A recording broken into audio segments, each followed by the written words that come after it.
কাঁচা আম দিয়ে যে এরকম ইউনিক একটা রেসিপিও বানানো যায় ৯৯% মানুষই জানে না।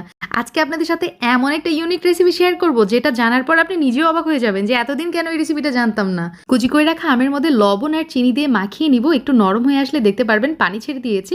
এখন যেটা করব, একটা পাতলা সুতি কাপড়ের মধ্যে এই যে আমগুলো নিয়ে নিলাম, এখন চিপে চিপে এক্সেস পানিটা আমি ফেলে দিয়েছি।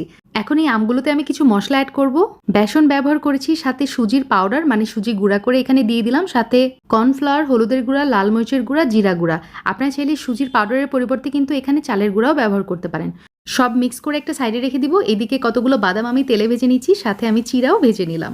সেম তেলের মধ্যে আমি লেবু পাতা এবং কারি পাতাও ভেজে নিলাম। এটা করলে এই রেসিপিতে খুব নাইস একটা ফ্লেভার অ্যাড হয়। মেখে রাখা আমগুলো তেলের মধ্যে ভেজে নিলেই আমার আমের চানাচুর রেডি হয়ে যাবে।